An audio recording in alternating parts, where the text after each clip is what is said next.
ایک اخلاقی بحران میں دنیا کو مبتلا کیا ہے۔ ہم تو اخلاق کہتے ہیں نا مسکرانے کو، کہ فلانا مسکرا کر میرا خوش اخلاق ہے، یہ نہیں، اخلاقیات پر دنیا ایک جگہ کھڑی ہوئی تھی۔ اخلاق پر ایک بات یاد آئی، ہمارے ایک بہت اچھے دوست ہیں اور بڑے فاضل عالم ہیں، اس سے آپ کو اخلاق سمجھ میں آئے گا کس کو کہتے ہیں۔ آخری وقت ختم ہو گیا، میں کچھ آج اس پہ بات یہ رکھنا چاہ رہا تھا تفصیل سے، لیکن اس میں وقت نہیں ہوتا ہمارے پاس، کہ وہ کہنے لگے انہوں نے امریکہ کے اندر بڑے فاضل آدمی، بڑا عرصہ امامت کی امریکہ کے اندر، اور بڑی عربی، انگریزی، اردو ساری زبانوں پر بڑی مہارت ہے، لکھتا ہی بہت اچھا ہے۔ تو کہنے لگے کہ میں چونکہ وہاں ایک یونیورسٹی میں پڑھاتا بھی تھا اور ایک مسجد کے اندر امام بھی تھا، تو میرے پاس ایک مصری خاندان آیا، ایک اپنے اس ایجپشن دوست کا بتا رہے تھے کہ اس ایجپشن دوست بھی ایک اچھے عالم تھے وہاں پر، اور وہ بھی وہ مسجد میں ایک امامت کرتے تھے۔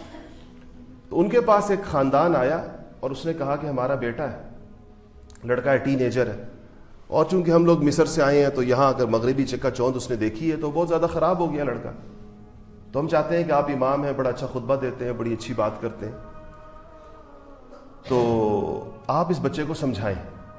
اور بڑی جنسی بے راہ روی کا شکار ہو گیا۔ تو وہ ایجپشن امام کہتے ہیں کہ میں نے بچے کو بلوایا ایک دن، میں نے کہا آ جائے میرے پاس، تو جب وہ آیا تو میرے ذہن میں تھا کہ میں اس کو کیسے کہوں اس بات کو۔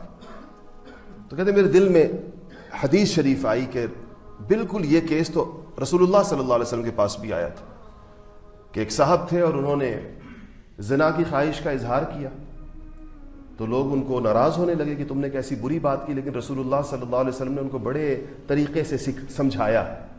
اور کیسے سمجھایا؟ اس کو پاس بلا کر اسے کہا کہ اے فلاں، کیا تم پسند کرو گے کوئی تمہاری ماں کے ساتھ ایسا کرے؟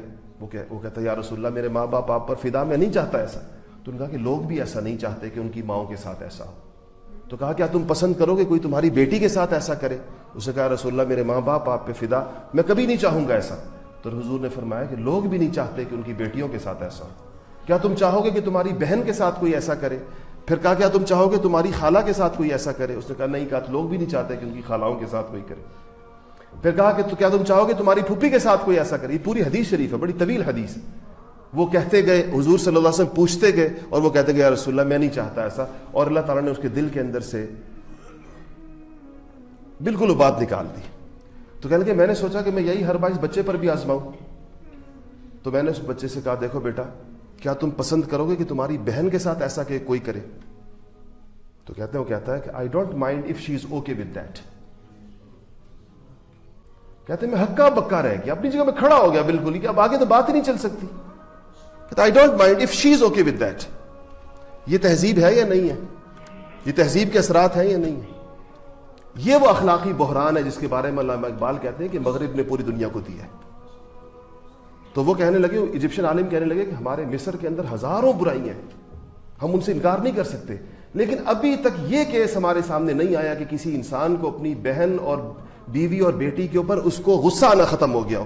یہ جملہ بھی آپ کسی سے کہیں تو وہ آگ بگولا ہو جائے گا، پوچھ بھی نہیں سکتے آپ کسی سے اس کے اوپر۔ کہتے ہیں ہم نے یہ واقعات ہم نے کم سے کم اپنے ہاں نہیں دیکھے۔ یہ مغربی سوغات ہے۔